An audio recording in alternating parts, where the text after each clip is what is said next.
Greetings, fellow fluffy meow meows, and thanks for tuning in to KGRG, the Grog Pod, where each episode we let a stray roguelite game into our hoarder home of reviews, force it to battle for survival. If it comes out strong enough, revisit the game in our end of season recap tournament. I am your drunken radio DJ host of the podcast, Scott Berger, and with me are my fellow crazy cat lady co-hosts. Hey, it's me, the lovable, collarless scamp, Andrew Harshman. And it's me, the wet kitten popping out of the lake, Colin. And I'm over here, severely inbred, Will Wright. Well, this is a big listener request week episode. If you are listening in, you're like, hey, a listener request week episode. How can I get in on this? I now have a thing on the website. So if you go to grogpod.zone/request, that'll take you to the Google form that I have that you can request some stuff. That's probably the easiest way for me to collect the stuff. Otherwise, just comment below wherever you're listening. I look at all the things compulsively, so I also compile them from there. But grogpod.zone/request, and you too, listener, can write into the radio station and get your request on the air. And this one actually was requested long before the game came out, but when it was first announced that it was coming out, anonymous person who used said Google form requested this and said, quote, "I would love to hear your thoughts when it comes out, exclamation mark, for Mewgenics, our game that we're talking about this week." And Mewgenics, our quick stat sheet here, reads that it was released this year. It's a hot, fresh release, February 10th, 2026.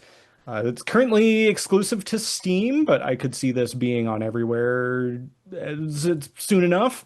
And this was developed and published by our roguelite game dev legend slash infamous developer Edmund McMillen, as well as Tyler Glale, who have collabed in the past on a couple of Edmund games like The End is Nine, Legend of Bumbo, as well as Mewgenics here. But they're both Flash game vets of the early 2000s, where Edmund is, I don't know, like 40 plus 46 Flash games that he had developed before releasing Super Meat Boy in 2010, and then Binding of Isaac in 2011, which is still, I guess technically Binding of Isaac Rebirth is still technically the #1 most popular roguelite game as advertised as such. Is one that it claims that it is some sort of rogue thing in any capacity. Still the #1 for Binding of Isaac Rebirth, which is very impressive. But his other games like 2015's Fingered, 2017 The End is Nigh, 2019 Legend of Bumbo, not nearly as popular as the latest release 2026 Mewgenics, which we'll probably get into in a minute here. And speaking of popularity, Mewgenics rolls in on our Steam rankings, 48,167 total reviews, putting it the number 39th most popular game or rogue style game on Steam, I should clarify. Your average player has about 114 hours of gameplay in it, which I can totally believe it. And I reached out to the Mewgenics communities for what's your one sentence description of what one does in Mewgenics, and I got back some responses of Mewgenics is hell but worse. Mewgenics is a game where you kill Hitler with cats, and Mewgenics can be aptly described as Final Fantasy cat ticks. Yeah, that's clever. I got that one. But yeah, Mewgenics, this is a game that people have been hyped up, I think, for like maybe 15 years, because after 2011, when Binding of Isaac, the Flash version, was first released, Edmund was hyping up a game called Mewgenics, which I think the pitch was, what if roguelike slash Pokemon, question mark? And it kind of just like spun around in circles in development hell. It was showcased, I think, at PAX West in 2013 with like Wow. but planned release date of 2014. And then it got put on hold to make more content. And then 2 years went by with no development. And then Edmund really wanted to work on Legend of Bumbo. He left Team Meat. He wound up getting the rights to Mewgenics back from Team Meat, who I think is the studio that wound up developing Super Meat Boy. And then he started collabing with Tyler to put this game out. And then we got the Steam page for this game in 2022, the first official trailer in 2025, and then 2026 with the release. So it's a game that has certainly taken its time to get there, but I think maybe worth the wait. I think maybe especially for fans of Edmund McMillen games, if there are some, uh, with that kind of specific style. I think people were also kind of itching for more like tactical roguelite games, just period. And so having this kind of being like a dangled out there in the ether for so long was something that was just like, wait, it's actually releasing? What? Oh, and I guess another note that I have here is that it has a planned Nintendo Switch 2 release coming in the future, but yeah, we're battling through it on PC right now. So Switch gamers, stay tuned. First bullet point I have on my notes here, is this a game only for cat people? As I say, as I have a cat in my lap while recording Whoa, here. whoa, whoa, whoa. I'm so sorry to interject, Scott, but I have a bullet point that I just need to slide in here right quick off the top here. Well, look who's back. Look who's back from Roguepod Litecast, having a good old time talking about Edmund McMillen games. Just not a care in the world on a different podcast. We understand. We see how it is. No, I kid, of course. Everybody should go and check out that episode. It's good stuff. It's good listening. Beautiful audio Scott, quality. by the way. Scott's the one who's back from guesting on another podcast. Yeah, sorry. Yeah, it is an audio medium. I guess I was gesturing in his general direction to his. I mean, to me, you were gesturing off the screen, so Sure. Yeah. Thank you for the point of clarification. But of course, Scott Berger is the only one responsible enough to appear anywhere else other than his own podcast, this podcast here. So yeah, good stuff. I assume that the lads, the gentlemen at Roguepod Litecast enjoyed Mewgenics as probably as much as we do. Are they cat persons? I believe one of them has a cat, the other has a dog. Okay, so they have close enough. They have a 50-50 split. They did really like the game. There's dogs in this game, right? I think there's like a very rare roll of a cat generator that you can get that's maybe looks like a dog. I mean, there's only bad dogs, not good dogs. I assume there was a dog boss or something at some point. Well, we got a pig. We got the developers in the game. We got all sorts of hideous mutant freaks that we'll talk about. Surely there's a dog. Hideous for sure. Is this only for cat people? I'm a cat person. I got 2 cats. I got a Sphinx cat and I got an orange kind of scrapper back alley cat. I would say that this game being about cats was barely moved the meter for me. Honestly. Interesting. But I think actually, if you're a true cat lover, you might like this game less. Now that's an interesting point. This game is extremely cruel to cats. Well, yeah, I mean, like that was one thing that I was a little icky about going into the game. Like, and to be clear, like a lot of the trailers and like marketing for this game also left me feeling very icky of like, what am I getting myself into?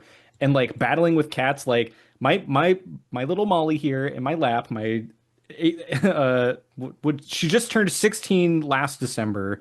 Old grandma Calico Cat here. Most precious thing ever. Playing a game where I'm like sending them into combat and they're like their bodies are exploding. Like initially I was very like kind of put off by that concept, but I don't know. I'm like 40 hours in and I'm like, yeah, give me more. Colin, you're inviting a lot of rambling from the resident vegan gamer here. Yeah, the beginning, there's the one part that's fighting, of course, but I mean, cats naturally are gonna, have it out. They're territorial creatures, right? I think what's more objectionable is how you use up these cats and just like throw them away for like shitty unlocks. And you're giving them to like these really unwell, dangerous people potentially. They're bad people. Also, right out of the gate, like the tone is not good with your introduction to the game with Dr. Beanies. who is an absolute maniac, especially with his treatment of cats. Yeah, I think like this game maybe doesn't start with its best foot forward, where like you boot this game up and immediately you can tell this is an Edmund McMillen game. Like you have like the very thick outlined art style. It's like it's in kind of like a weirdly like 3D animation style now, which I can appreciate. Like that was nice, but It looks that adaptation looks good. Like his yeah, art style is preserved while still being like partially three-dimensional. And I don't think that Binding of Isaac is the most popular roguelite game on Steam specifically because of its like poop and pee humor and like, oh boy, my favorite game of being a naked baby crying in a basement, jumping up my own mother's uterus to explode her heart and travel to the demonic realm to fight Satan? Question mark. Maybe like I don't think that's the reason why the game is so popular. It's certainly a very unique aesthetic, but this game, like, you're introduced to these talking NPC and like talking like Colin, what's the Sim-ese? Simlish. Or Simlish. Animalese from Animal Crossing. Yeah, Blah, and somehow it's one of the most annoying versions of that. Am I right, fellas? I mean, yeah. Are you with me? you can click through I it. mean, it doesn't help that I fundamentally dislike the characters, so then their voice, I'm annoyed at both their looks, what they're saying, the text, and the noises that they're making. So Yeah. there's no redeeming quality to them. Nobody Yeah, to reads be that clear- text anymore. No, right? of no value I add feel, I mean, so I'll start with the caveat of I did not play this game anywhere near as much as you guys. I'm still early enough in the game that I feel compelled to read it because there's hints about how you're supposed to play the game in it Sure. in the early bits. here. I see. And then Yeah. I'm like, I wish that I hadn't read that. If you could, Well, real quick before we go off on a Scorpinussy like adjacent long tirade, long conversation about the tone, Will, is this a cat game for cat people or is it for anyone? It's for anyone. I mean, yeah, the cat aspect I think is I think in the modern app development, if you include cats, all you're doing is improving your app. That's kind of how it's viewed. And so Mewgenics, a play on words of eugenics plus cats, I get the appeal. People like cats. That's like The title of all the is things, excellent. Yeah. People just are nuts about cats on average. Like you take any animal, the cat is going to be. I mean, like you know how many cat subreddits there are? I can't tell you because I'm on all. I mean, I'm on most of them, but there's so many that there I can never be on all of them. And so I'm not a And he doesn't even have a cat. Hey, but of course, I want to see cats all the time. Okay, yeah, maybe I'm a cat person. I don't have any cats because I think they're terrible to own. But you know, it's You're not like wrong. no, it's per not se. wrong. I just don't have any connect. The thing is, the cats they like to do things that I don't like to do. They want to play all the time. Their type of play, not They so want to fun me. form 4-person roving gangs to go off on adventures and I'm not so collect into loot. Yeah, exactly. so you boot up this game and you are introduced to one NPC who I think it is, I don't know, like not really the main NPC, but gosh, it like this game just kind of flew by so fast for me. I'm almost like struggling to remember what the intro to this is like. But if I remember right, you're like a crazy cat lady who's brought back from death by Dr. Beanies, who's this kind of like mad scientist, like 1950s caricature character. You're brought back to life, and you're told that your goal is to like collect cats and send them out on adventures and stuff, and breed the best ones as best you can or whatever. But you're also introduced over the course of the game to some of these other very strange NPCs. Some I feel like the weirder ones are more charming, and that like the more human ones are like weirdly more off-putting. Where you have Butch, who's like this tough guy wearing like a mask in the back alleys. You have Frank, who's this weird sweaty guy who I don't know lives in like the sewers or He something. lives in the sewers. I believe he has a conjoined twin growing out of his back, and that's why he uses the pronouns we. Oh, interesting. Yeah, like I also couldn't tell if that was just like some sort of stitched together like murder suit that he had worn from like Well, other that's like very his possible. victims. And you're supposed to send your retired cats to him. Oh, sure. Man in the sewers. Uh-huh. Why not? My beloved cats who I've been on adventures with. I'm gonna send them down. Sorry to interject. Yeah, who else we got? Tink. Neighbor. Well, I want to save Tink for last here. So Oh, we have apologies. A lot to say about that guy. But we probably have a lot to talk about there. We got someone whose official name is Organ Grinder, but he very interestingly chooses your name from your Steam profile as his name, which I thought was funny. Oh, cute. You have Baby Jack who takes the Organ Grinder takes cats that have died from runs and like you can recover items from runs that like you just totally party wipe off of. You have Baby Jack, who's just kind of like this, I don't know, like little injured kid who takes cats that have at least one injury. Tracy, who owns like the shop, and she takes old cats. And so the idea here, and we'll save Tink for last here, but the idea here is that like you have cats in this house. They Best do for last.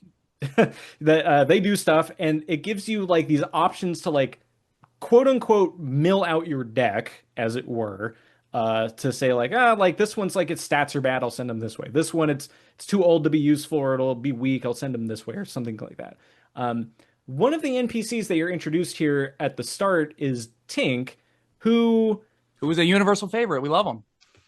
Not offensive weirdly at all. like I went to the Offensive to who exactly? I went to the Mewgenics subreddit because I'm like, is it just me or what's the deal here? And the Mewgenics subreddit was like very very pro Tink, very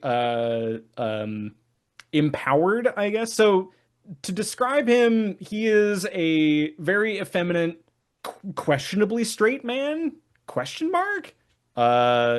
Who, I don't know, like this, like the tone here is not great, where it's like effectively like a gay stereotype played for laughs.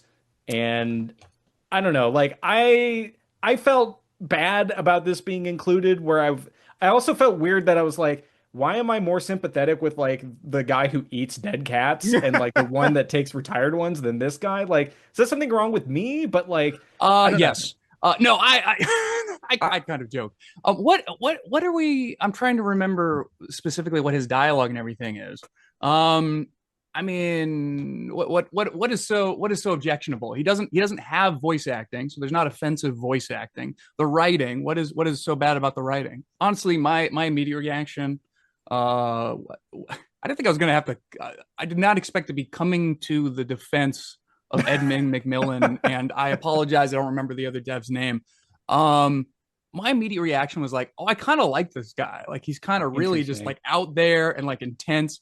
And I was like legitimately kind of like cracking a smile and like laughing at some of his lines. I mean, I'm a queer man. I wasn't offended by this queer man character. I get that like the artwork is like a little stereotypical. It does kind of look like a stereotype. This character design, and I don't know. I think he has his like nesting partner who he lives with a woman, and he's married to a woman, and presumably they have some kind of a open or poly relationship. And they're not interested in having child offspring, but they'd like to get some cats, and that's why you trade him kittens. Yeah, so maybe I'm reading too much into it, but You're like, not. No, you're not. No. Andrew. Well, again, Andrew what does he say that's so one of his opening lines is something about how like, hey, this community's wide open, just like my legs. Wink, wink, wink. Like, so he likes to bang. What's the big deal? I think it's less maybe that it's offensive and more that it's cringe. Cringe, interesting. I think that all of the NPCs that you meet are like very cringy. I'm ranking them in how much would I not want my fiance to come in here and see me interacting with them? And they're all really high.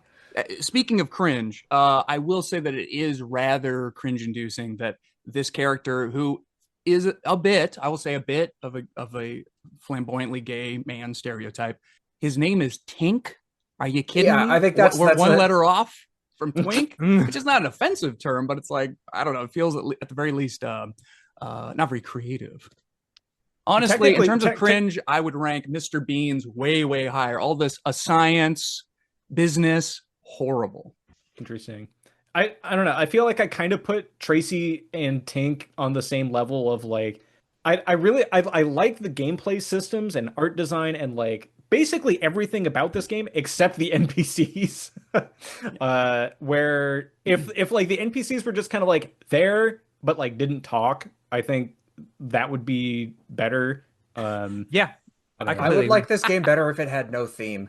If it was Had just no, well, that's If it had no theme, it was just pure raw numbers in an Excel spreadsheet. But yeah, but you have to have, so the whole point that Mewgenics, like the whole breeding aspect, it's like you have to have some tie. They're bacteria, and I'm fighting other bacteria. Great, done. Okay, I just want the pure gameplay. Again, like I said, this is an interesting topic. Always are better for games in general. That's fair. This is very interesting. Like, what if it was a different theme? And there, we should definitely delve into this real quick before we leave this topic. Though I do want to just clarify. Now, I have never lived the life of a Tink. I've never been in a trailer living with my presumably wife, et cetera, et cetera. This character is potentially closeted. We don't know. Very different life experience from what I personally have had. So, I can't, obviously, nobody, no subculture. Judge them. Why can't you just judge them like the rest of us? No. What I'm trying to say, whoa. We're not going in that direction. I'm going in the direction of, I can only speak from my perspective, and I don't know exactly what the character of Tink is supposed to be. I haven't lived that lifestyle. So perhaps I'm talking out of school, possibly. Yeah, but I'm guessing that Edmund McMillen has also not lived that lifestyle. But surely he's got a bunch of, queer as hell friends. Like this, he's an indie dev. It's a cool and pretty diverse crowd, I feel like. I don't know for sure either about that. Yeah, I mean, I think Edmund is probably better connected into like the indie dev or like internet celebrity scene, certainly than we are. So I would imagine, and it's like, it's not like Twink is specifically played. Oh, I think you mean Tink. Hey, wow, there you go. I mean, I've been incepted. I mean, there's some of his dialogue, I don't know, just like doesn't jive with me, but maybe that I'm not the intended audience for it, which is fine. Like in this game, like you can literally just like click through all the dialogue. Yeah, we all do that now, I think. But like, who is the intended audience that actually reads the dialogue from these and like is like, I love these characters. I think this is so original and funny, and it makes me enjoy the game more. The last point there being the most important. Yeah, because that's a great actively question. Drove me away. It's why I would rank this game higher if it was not for this. And I'm already ranking it pretty high. Not that I'm not gonna lie, but like this really was a detractor from my point of view. I like maybe a third of the characters, which is pretty high. And I would say I'm 51% happy that they exist. Just barely. Like I'm barely over the middle point. If they were all like mutated freaks, I feel like I would have less of a problem with it. But they should be cats.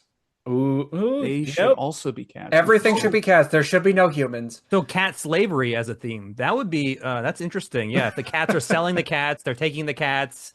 I mean, that's what is cat ownership if not slavery? Let's not get into this. I mean, there's too many honestly, vegan that presses in an interesting direction that it's never been explored, probably for good reasons. But like, at least that would be not cringe, but like its own element of bad / interesting. I don't know. I mean, it's like.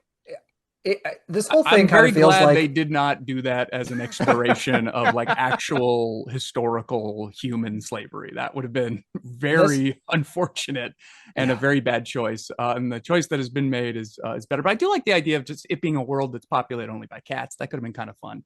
I'm comparing this somewhat to RimWorld, which has the similar type of morbid theme, but I think does it in a slightly better way. But like. That's like, oh, haha, all of this stuff is about human leather chairs and whatnot. And like, it's not quite as intensely present in the game itself. It's a lot more of the like surrounding community. But it's not quite as forced onto you. Like you can play a game of RimWorld that is almost entirely like, I am a good person. You are not forced to engage with the like you can do a whole bunch of questionable stuff. You don't have to extract organs and all that jazz. You Yeah, don't? This yeah, is yeah. this is like it's front We can and sell drugs center. instead. I mean, It's that's the other option. Sure. you cannot escape this It's what front and center, and like it even extends into the combat. Like sure. most of I think the combat is like well designed, clever combat stuff, but then you do get some of the levels that are just like this is just a like haha, there's just poop everywhere. Like Yeah, I mean, Right. it's Sometimes the soundtrack even. it's an Edmund McMillen game, and I think we kind of knew what we were signing up for from like so as Andrew mentioned, I was just on the Roguepod Litecast. Welcome people who are listening to this from the first time from their side of the spectrum of the mirror universe. And like for that, I was playing quite a bit of Binding of Isaac to just to get up back up to speed for our discussion on it. I'm like, God damn, there's a lot of like just smiling poop in that game. And at first I was just kind of like, ugh.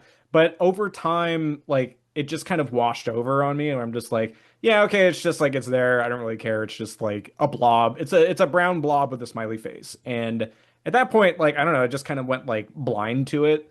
Mm, And I think that like, yeah, I mean the first impression from Eugenics is very Edmund McMillen, where if you have not played Binding of Isaac or Super Meat Boy or any of his other games, like yeah, I could see if you were not a cat person and didn't like the art style and the NPCs were objectionable, like boom, you'd bounce off immediately and it wouldn't be for you. That'd be fine.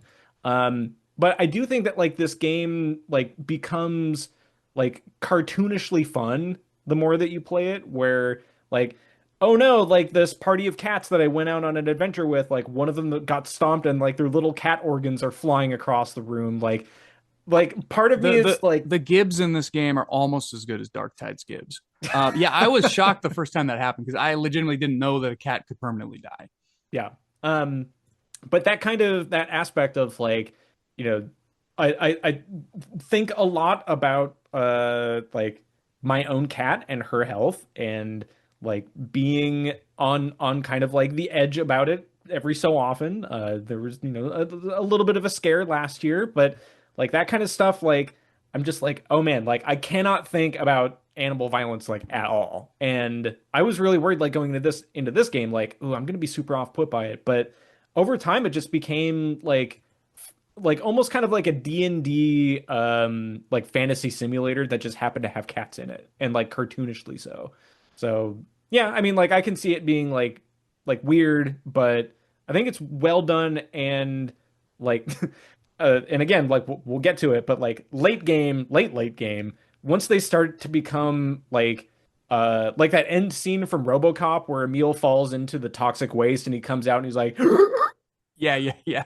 like mutated freaks. At that point, like they are not cats anymore. They are things with race car wheels and like spider legs and 9 eyeballs and radar dishes for feet and you know whatever.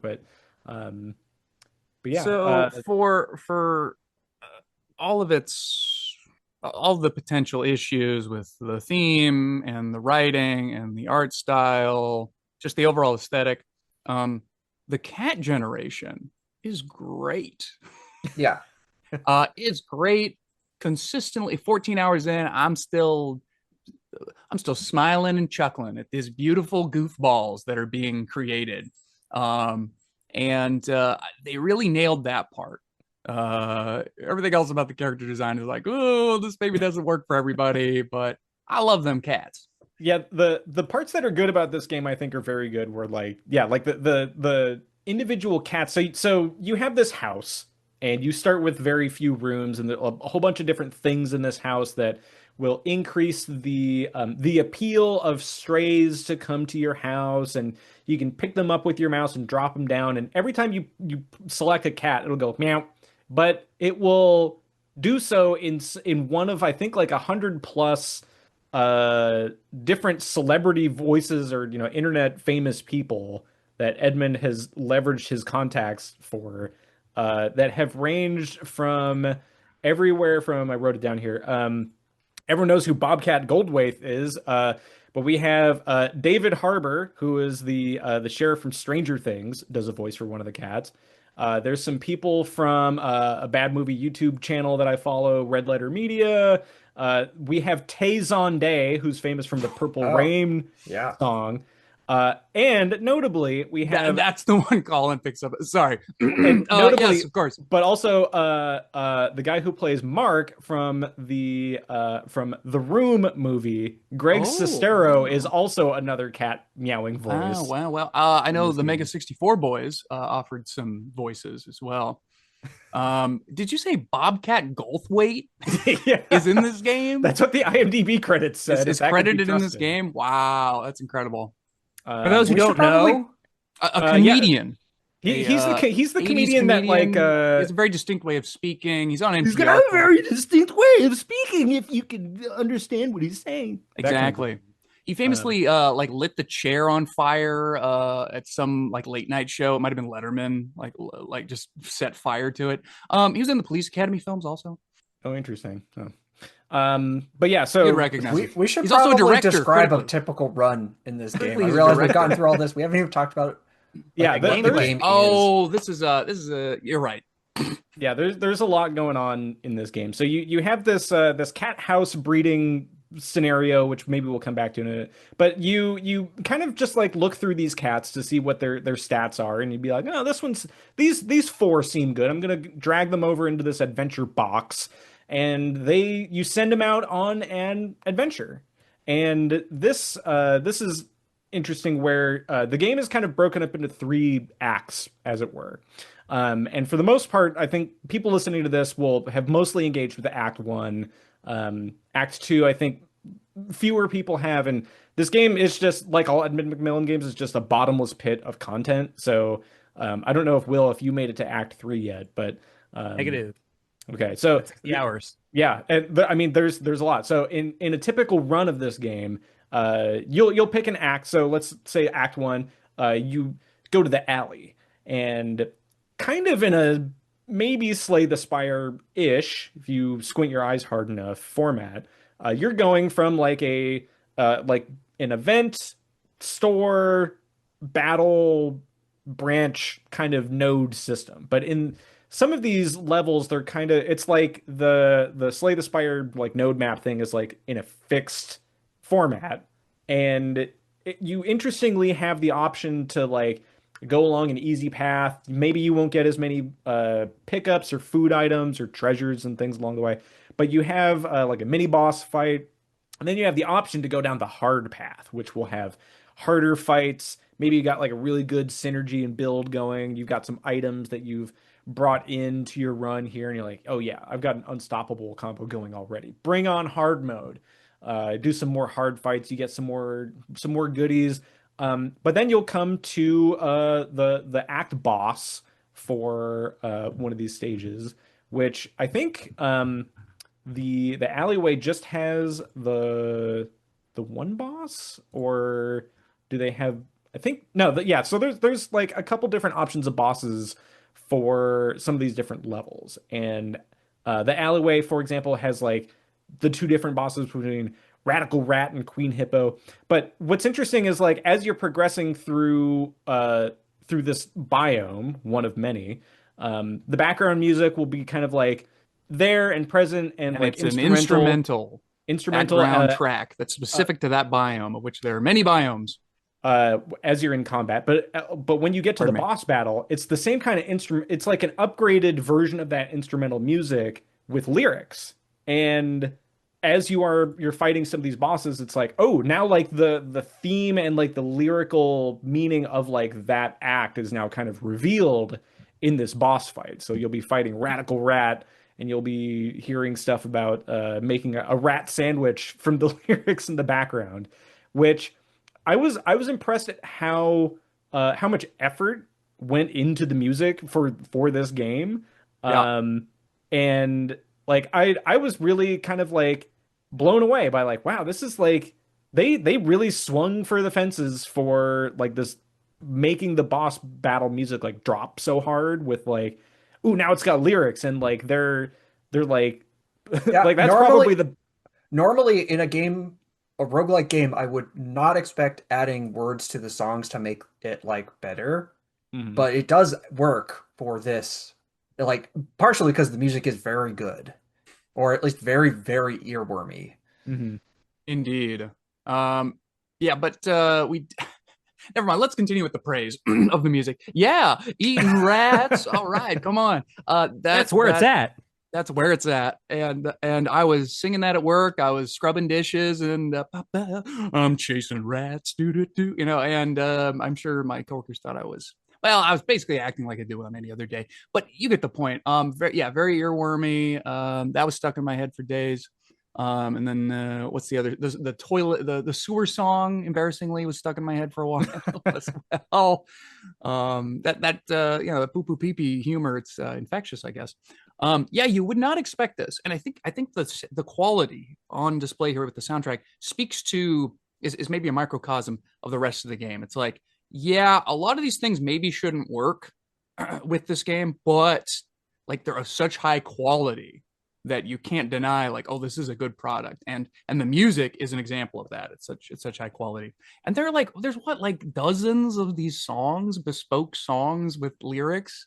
Yeah, so each one of these acts, like you'll go through the alley, you'll beat the boss, and on your first run, like that'll be it. Like you have to go back to the house, and those cats that you just used on that adventure, you're like, oh man, this is great. Like I've leveled them up, like they're super powerful. Can't wait to what? I can't take them on another run? What? They are now retired. Like those cats can't go out on a new adventure. You have to pick from new cats. You can still take some items that you had just used to go on a new adventure, but you got to pick all new cats. And so on another subsequent run, you'd have to go through the alley again. You'd have to fight maybe the same or a different boss. Some different enemies. This is where it kind of gets very like into the breachy of like different enemies, different like layouts. I think it's like what, like a 10 by 10 grid of like isometric top down tactical fighting that you're doing. But then, you'll fight that boss, and then you have the option to go to either the sewers or the junkyard. And all the acts kind of have this branching structure of like, all right, let's go to the sewers, and then after the sewers, you do kind of a similar thing of like, well, do I want to do easy mode, hard mode? You fight the level boss, and ooh, like that's the end of that stage. You've completed that one. You go back to the loop. You've battle through again, but maybe this time you want to do the other path.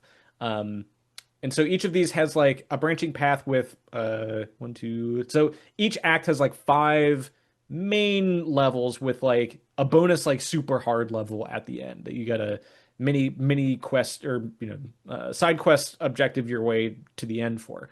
But yeah, I mean there's like 5, 10, at least like 15, maybe like 20-ish levels that all have like bespoke soundtracks to them with like this like Well, when hard you develop AF. a game for 14 years, 'cause you were saying that the soundtrack was finished a few years ago before I believe so, actual yeah. release. Yeah.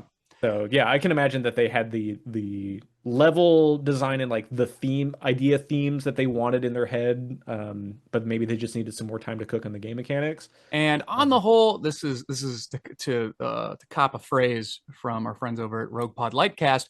This is definitely a value add on the whole. This music, this soundtrack. But it's not perfect. Fellas, do we have any complaints about the soundtrack? Well, it gets stuck in your head and it's annoying. The words are grotesque. So you have a grotesque earworm, and you can't help but like, and I remember here laying in bed, just having the theme play over and over and over, And at that moment, this was like the first day or two of playing this game. I'm like, oh, this is one of those games where I turn the music off and I turn the meows off as well because that's equally annoying. And so, tell you what, that has And made the this game explicit a lot cat more fucking. pleasurable. Turned that off. Hmm? The explicit cat fucking. I turned No, that no, off I have too. to see that. No, I have. There's no way you can. I Is put it that on an option? random. Can Because you it's- actually turn that off? I probably should. Yeah. Didn't realize that. You can that's Uh, another thing that you can just very quickly click through. Should your significant other walk in the room and be like, "What in the hell is going on here?" Click, click, click, click, click, click, click. Some cat porn. What you got a problem Yeah. with that? Indeed, I feel like Will. the songs that get stuck in your head, kind of like a tapeworm. Which are primarily featured in the mechanics, of course, Colin, as you say. To your point. There was one combat with the spider, the caves boss. Nice animations on that spider, by the way. where it was such a long fight and I had to listen to this song like at least 5 times. That's that's what they do to like torture people. Um, and it's not like a bad song, but like when you have these bespoke lyrics and this bespoke structure, that repetitiveness will drive you mad. The game needs a hotkey to like, hey, just strip out the singing for right now. I've heard it once, I've heard it twice. Right now, I just need background music. I don't need a theme song. 100%. Yeah, I think, and I feel like that's less of a critique of like the soundtrack specifically, and more of a critique of Good like point. the length of the combat sometimes. Right. Where This is more of a gameplay thing, I guess. You're right. No, well, I mean, like if there was more music, if there Game were more design. verses, if Excuse there me. were more, like if the actual track was long, where the Sure. you could do it's a 15-minute track and it takes 15 minutes to do a combat. That's great. Yeah. But They now need it's it- like they- it's like a Right. 2-minute track that they're just repeating over and over again. Exactly. Each one Exactly. needs like a 6-minute jazz interlude in it. So true. So true. or if it was like the lyric version of the music to start the boss battle, then it goes instrumental for like 5 to 10 minutes. Right. And then I don't know, maybe like the lyrics come back or something. Mhm. I can see how there might be more complications with like music creators for the game, where if they sign some sort of contract of like, yeah, you can use our music in the game, but you know the lyrics have to be prominently featured or something like that. There Maybe. might, like, I don't know, maybe I'm reading Could too be. much into it, No, but like, sure. Possible. but yeah, I totally agree. Where I'm just like I like the music in this game a lot. I like listening to it every time that I hear it. But man, some of those combat encounters can just go a little too long, and I'm like, man, I like this music, but I don't know if I want to hear this on repeat 20 times in a row, kind of a deal. Very rarely do I want to hear 20 times in a row of a song. Yeah, and then even when I got to the end of that fight and I was in the like victory screen, here's your level ups, the song was still playing. Yo, come on. Give me a break here. Now, you might say, "Oh, these crazy cats, pardon me, these kooky hosts of this show, these bums, why don't they just turn the music off? Why don't they just listen to a podcast or something?" Of course we can do that. But this is the first time I'm fighting the spider boss, and like I'm kind of on the edge of my seat. I'm really engaged, and it like feels bad to have to like alt tab and find other music, or to go into the settings and like and turn off the music, and it's just like it's disruptive, I guess is my Yeah. point. And I think that like the actual biome music itself is much better than the music that plays over like the deranged radio station that plays at the house, that you'll hear maybe about as much as in combat, where like some of it's fine, some of it just kind of exists in the background, and other parts where it's like you're listening to M99.9 KMEW Mew Mew, the radio station, and I'm just gonna keep on talking here in the background, and you're gonna be listening to my voice while you're looking up all the cat stats. Cat stats. That sounds like fat cats, and I'm just gonna keep riffing here like I'm allergic to dead air, kind of thing. And like, Yeah, it's funny the spot first on. time. It's funny the first time, and then I'm just like, okay, yeah, like I get it, and like all the cats are meowing and stuff. Like, I think I did like that the radio guy, the DJ, the disc jockey, the shock jock, he does comment on the fact that shoot, what's her name? Gillinda Guillotina. Guillotina, excuse me, is coming. Like, Yeah. oh, what's this? We're getting reports of a giant cat like marching right towards that house. Anyway, I mean, there is ones I'm not gonna mention it here, but like the ones I called out in the chat, like I don't know, like a week ago or whatever, where I was like, okay, that's enough of the music for me, was specifically about some just very grotesque on the head, just like you shouldn't say that sort of a thing. And yeah, I'm not gonna say it like I said, but man, look through the I backlog. Well, some of the music is Forgive like the pun. either it's like almost like Primus level like junk band like weird monster music, and then like the other half of it is like weirdly sexy like James Bond spy music having to do with like spiders.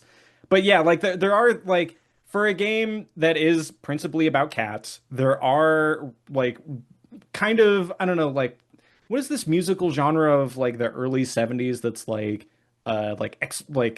I don't know, exploitation music where it's like very, I don't know, Blaxploitation is the word you're looking for. I think so. It Yeah, was like but a there's like a greater like grindhouse genre with like sort of Yeah. these in your face tracks and things.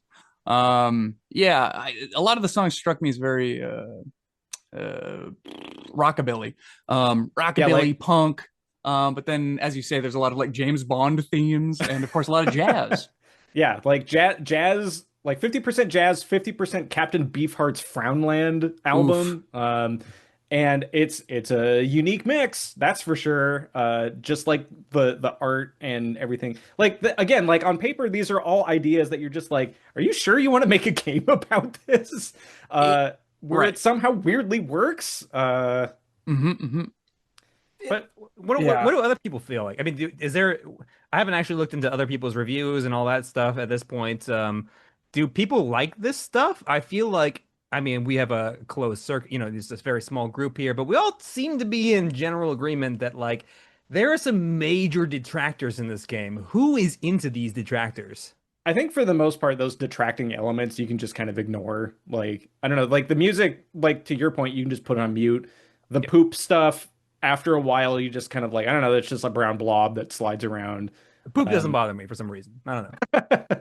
like It's like not it's it's like on a movie where you're trying to suspend your disbelief, and once it gets triggered, then every little thing starts bugging you. It's each individual thing by itself doesn't bug me. It's the full like, okay, here's the poop joke. Okay, here's the fetus joke. Oh, here's the poop fetus. Oh, it's Hitler. Oh, it's fetus Hitler. It's like, okay, seriously. Like it's at a certain point it starts being unoriginal. And yeah, it feels it actually makes more sense that this started development in like 2013 because it feels like late aughts, early 2010s humor, yeah. like Flash style. Like I, as a teenage boy, would have found this to be slightly funnier. Yeah, and like one of my Google Doc notes here is that like this game Eugenics is like everything about this game, like all the gameplay systems and combat and stuff is exactly what I would have wanted from like an Into the Breach 2, except the theme. Because like the Yes. the theme here is very Edmund McMillen. It's very early 2000s. It's very like edgy, what we were like edgy high schoolers playing Flash games at the time, but like transported 20 years into the It's got future. the vibe of dead baby jokes, which are Yeah. like, Yeah, ugh, that is his shtick, and yeah. like that has been successful for him for Super Meat Boy, Binding of Isaac, Big Gap, and now Mewgenics. Yeah. What are those other games? I've never heard of any of them, the ones that you listed off there. So, Yeah, I think well, they're very you don't like have to mention them. They were yeah. they were not mentionable. But but yeah, the takeaway is that they're all kind of like the same sort of like theme that this game and Binding of Isaac have of like, you know, like that kind of like horror humor question mark mashup with Edmund's style. Like that's the universe that he operates in. And I think like for the most part, when you're like taking your cats out onto combat stuff, like in the desert, for example, like you go into Act Two, um, you're fighting along in the desert up against like big rock monsters and scorpion cats and that's like Scorpionices, though, notably. Like got critical there's lack. there's your free space on the bingo card. Okay, yeah. The like that stuff, I don't know, maybe it's like biome dependent, but it didn't feel like it kind of like that Binding of Isaac-ness in the art style really overstayed its welcome. That it felt more of kind of like something that was more present sort of in Act One than Act Two. I don't know. Well, I've only played Act One, so Sure, yeah, and most people will. So I think like that will be the thing that they experience and be like, and I don't know if that's something that's like the warm blanket of Binding of Isaac art style with smiling poops that fly around and screech at me. How I missed it, sort of thing. I don't think anyone's really playing this game for that and like the questionable themes. I think people are interested in this game from like the mechanics standpoint and like the yeah. mechanics to this game, I think, are really good. So like the combat stuff, you pick a party of four, you send your cats, or like yeah, so you're picking character classes, and crucially, like there's like a lot of really good ideas here where you get more character classes by beating later game biomes and beating other like there's always something new to play with when you beat something. Like it never felt to me particularly grindy. I could see how you could be baited into that, but as Colin raises his hand in a act of defiance of No, I was trying to block the sun out of my eye. oh okay.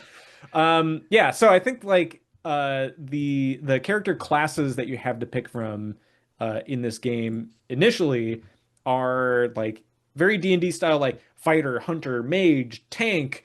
But you get the cleric by beating the very first biome. You unlock the thief and necromancer after the next ones. And yeah, like it always feels like there's some kind of new goal to be reaching for every time when playing through the game, which I kind of appreciated. Scott, you're missing the collarless option. Which, if I was better at saving my money in this game, I would have unlocked and played around with. Oh, sorry. To be clear, if you just do not select a collar for one of your party members, they will become a collarless cat, which is of course a play on colorless, a la Final Fantasy. And they have their own school of white collarless abilities. I think that those are just the neutral abilities that you can get all the time, though. No, my good friend. In fact, a friend of the show, Helen, was quick to alert me to the fact of this, that she noticed when Eugenics first came out that, hey, what's the deal? It seems like nobody even knows that this exists, because if you look at the achievements, if you look at like how many people have unlocked, have like beat Act 1 with, say, the fighter or the ranger, like it's pretty high. It's in the double digits. Whereas if you look at the amount of people that I'm being fact checked here, if you look at the amount of people who have beat things with the collarless cat, it's like in single digits. And well, so that's because you unlock that later. I mean, this is all. I mean, I don't know. I only played 14 hours. Anyway, the point is, everyone should know that there are collarless cats, and they have some pretty slick abilities. They are available to all cats. Yeah, I think you've got this fundamentally wrong. Maybe my mistake. Here, but the point is, when you unlock that, there are unlocks to be made. 1,000 pardons. When I'm selecting the collar for my crew, when you're the four cats. Which is what happens is the class. Yeah, the class. Like what happens is that colorless one I purchased, it just randomly selects one of the available. And so you're not able, it's not actually colorless, it just like rolls at the instant of you going to the menu to assign them a class. I was under the impression that it didn't get the because I only had duplicates. I had one duplicate every single time after doing that. Well, am I wrong in that? Pardon me. I guess my point is people should be aware that you can unlock more white abilities, which, as Colin has corrected me, can be used on more cats. What's a white ability? I guess I'm a little confused here. Wait. So when you're getting all your cat upgrades in the cat levels up, it gets a passive upgrade. Like 3 of them will be right. Between so 2 and 4 will ones. be the white ones. Are you talking class abilities, and 1 of them or 2 or 0 or whatever will be available to all cats. That's not collarless though. Collarless cats only can get those abilities. I'm looking at the Wikipedia page or the wiki for it right now, and that's basically. Wait, so how do I select the cat as collarless when you don't give them a collar and then you say embark or walk in? And then it was completely not clear. I know, right? It's so hidden. Yeah. I would see one duplicate every single time. I figured, the collarless is a role for that. Okay, that's totally. Well, Will, you might be. Right? And what's shocking is that the game has a good tutorial and it doesn't explain this. But yeah, point is, hey, do some runs, beat some biomes with collarless cats, so you can get more of those white universal abilities. They're pretty good. Anyway, I'm too dumb. Sorry, Scott. What were you saying? I think Will's onto the fact that the NPC that is from the P Mart, the Pet Mart, offers you a blank collar that you can purchase for 150 gold. That I think does that like kind of game mechanic more explicitly. But that's interesting. That I never thought, because when you're starting out a run, you have like these very colorful things there that you are from like a human perspective. You're monkey see neuron activated. I must click to add on, and it never occurred to me to that I could just not click it and just click embark, which is a very interesting, like, yeah, there's a Didn't lot occur to of me either. Yeah. yeah, there's a lot of stuff in this game that's very subtle like that. That's like, um, And even I thought I had secret information, but even I was getting that information wrong, as it turns out. There's a lot going on. I've derailed us. You pick a class. There's a bajillion different skills, Eight or and it's as you say, there's always more content to play with and engage in. And I didn't think it felt grindy at all for the 14 hours that they have. yeah. And there was one, well, I was very impressed every time that I was running through or doing a run through this game and thinking, okay, I don't really have any idea what the build, quote unquote, will be for this, but it always turned out to be some kind of interesting thing at the end where at the start I was not really attached or motivated to really kind of care about my cats. And then in that final boss fight, I'm like, no, I can't let Billy Five Eyes die because his little meowing every time that I select him has just grown on me so much. And he's got weird fuzzy legs, and I want to breed more cats with weird fuzzy legs. Exactly, right? Or he inflicts charm on his first basic attack. You need that ability. Oh my God. Got to. Of course, Gotta my have it, breeding engine doesn't work yet, so it's just random. Yeah, the breeding thing was something that I thought I needed to grind for in this game. And I kind of want to talk a little bit about this because this was something that, again, it was more of just me sort of misunderstanding the game mechanics. So you go through a run, you beat the boss, hooray! You retire back to the house. Your cats are they have these cute little crowns on their heads to indicate that they have won a boss battle or they're retired from their run. They return victorious, yes. Return victorious. You do have many options. Like if you're getting bodied throughout your run and you're like, actually, you know what? I don't want to continue. I just want to off ramp whenever. You can just go back home at the end of a boss battle, supposedly if you've beaten it, and then retire your cats that way. So if your build synergy has not quite come online yet, you can just sort of duck out in any moment and go back to the house. Right. But so now you'll have retired cats. Maybe more cats will have shown up.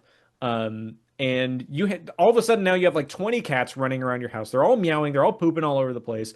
What are you going to do? Well, as the name of this game might imply, one of the most interesting meta progression systems I've seen in a game in a very long time has to do with this breeding math. And like, the wiki for this game is very good. It's very robust. Thank God, because the way that the breeding in this game works is so mathy. All the math is exposed there. As someone who has a very advanced math degree, I am not interested in knowing how the math works. I just see like, oh, I have these furniture items that increase stimulation that has a little yarn ball icon. You dump all those into one room. You put some cat that has as high of stats as possible in there.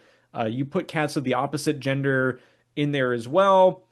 And then you hit the end day thing and see what happens. And maybe they'll make some baby cats. Maybe they won't. Maybe they'll get into a fight or something. But there's this like very in-universe theme of the cats breeding with each other, creating offspring, and inheriting those skills, or not even just the skills, but the attributes. So let's say if you have cat A has 7 strength and 3 intelligence, and cat B has 7 intelligence and 3 strength. In theory, their offspring will merge those two sets of traits, and they will have 3 strength and 3 intelligence. Or the flip side, they might have just garbage stats, in which case you're just, all right, well, I'm going to pick that cat up and throw him down the sewer pipe to my friend. 3 and 3 there, though, would be the garbage stat. 7 and Yes. 7 is what you're looking for, yeah. Yeah. So, but, it's not guaranteed that you will always roll 7s. Some of them might have defects. Some of them might be inbred. Some of them might have weird, freakish mutations. There's the systems around this cat breeding thing. I initially thought I needed 3 rooms in my house to make this work. I think you could do it with just the 2 that you kind of start off with, because I think it's more about the furniture than it is about the rooms. The rooms make it easier to have specialized areas for, oh, this room is just going to be for growing mutations, this room is just going to be for breeding. But in theory, like, there's no limitation for you to just go into the furniture manager option and just rip out everything for one day and then put in everything that will just maximize breeding, hit the go button, see what happens, and then rip it out and replace as necessary. I have a question about the breeding mechanics. Is it possible to breed 2 cats and get an offspring that has some of the parent's abilities? Yes. Okay. Yeah, the passive abilities are also included in the role for and that's determined by. Okay, that makes the passive ones. What Something, about the active ones? No, Yeah, I think active ones are not inheritable. You can inherit them as well, but it You can? looks like Okay. It doesn't happen to me yet. Like one of my first it doesn't matter. One of my first cats had a powerful thing, and I was like the whole time you have trying to have get like another a one. whole bunch of the whatever the stimulation things are, and then you can inherit stuff better. Interesting. And then other Basically, if question you is put like a really nice cat tree, then they can get active abilities. nicest. Oh, okay. I gotta go send more wounded cats to the wounded street urchin. And wait, no, you just buy stuff from him. Anyway, he sells the furniture. And he lives in like a junkyard or something. Well, that's why Fun. you go to the hard path every time, because there's, well, depending on the route you're on, like a furniture option for free furniture. Oh, there is. Good to know. Good to know. So other question. Do we have any idea what determines whether cats fight each other? Yes. If you get far enough along in the Tink progression, Tink will give you the ability to determine the aggression levels of the cats, as well as who they fucking hate and who they love. And so you can decide on the basis of this who to put into rooms together. Sure, and so, sure. yes, Because of course the pansexual icon Tink and his partner, they're masters of relationships, and so of course they would have great insight into vibes and who would get along with who, et cetera, et cetera. It makes perfect sense. All right, those are my questions. What do we think? How fun is this part of the game? the breeding. Yeah, Well, okay, it's so kind of a big part of it. Roguelike games have 2 primary aspects, right? You have the adventure out, and then you have the town aspect. And so the town aspect is essentially what this is. And so you've got your elite dudes and you have your 2 or 3 rooms, and you're like, all right, let me figure out, like, it's a different sort of stimulation, and it's one you can completely ignore if you want to. Because chances are you'll get 50, 60, 70% of the benefit if you just do nothing. And if you want to highly optimize, you can really get, you can not have the inbreds quite as often. You can have slightly better stats and slowly steer towards the best. But as I just learned from Scott today, the max stat for any of these 1 to 10 stats is 7, or as a base stat. And so only mutations can alter beyond that. I was under the impression that I could maybe go for a stat that was Go beyond for the that. perfect cat. Yeah, the perfect cat without any ridiculousness. But nope, you have to have the mutations, and You got to get the antennas for legs. yeah, exactly. That's the only way you That can is have the essential. best cat. Well, you're absolutely right. And it hadn't occurred to me that, oh yeah, of course, this is a form of town management, except it's cat management. Yeah, I mean that ties into like, okay, what's furniture do you place in which room? Because you have, here's the breeding room, here's the augmentation sort of room, here's the ones that are sterile, that I don't want to breed, that are just fight. They got great stats, but they're all inbred. So let's put them out, let's let them fight and like do their thing, but we don't want them to make any babies. Like that's kind of the goal, I think, overall. Half the time, I kind of feel like that old man from Frank Miller's 300 movie, where he's like examining the Spartan baby on the side of the cliff. And Yeah, exactly. Down the sewer with you. Just chuck it into the pile of bad babies. Yeah, exactly. That's what Tink gets. Tink gets the all the ones that are at the kitten stage that you don't like, so you can just throw them out right away. I do like that there does seem to be an option for just about kind of like every cat, that like if you got really good ones, you put them into this room. If you got Ones that are injured, you send them this way. If they're old, you send them that. And it always kind of feels like no matter what's happening, you're moving forward in, I mean, that's the classic meta progression thing, but you're doing so in a very unique way that doesn't feel like, oh, my cat has 3% more health now, or does Right. 1% more damage every time, or something like that. The The thing we stat-based progression constantly stuff. complain about. Yeah, yeah, you're Yeah. definitely right. Overall the breeding aspect is one that I've never seen in the game before. Maybe am I wrong there, or like is that a new foundation? Well, they definitely did not do it in Axolotl, aka Axolotl. Any Yeah, other game? like Do any of you know of any? I don't think so. I the what was it? Dragon Warrior Monster for the Game Boy Color. Ah. Oh yeah, of course, that well-known game that I know exactly what you're talking about. What the fuck are you talking about? I don't know. I had it as a child. Well, We JRPG bred monsters heads together. I had to look up like Oh, weird like remember the old like ASCII sites on the internet that were like the walkthroughs. Sure. You would like Game find the weird facts. charts of like here's the like breeding chart and you breed these monsters together and you get better monsters at the end. So there is Pokemon. one that But the fact that I have to go back to the like sometime in the 90s yeah.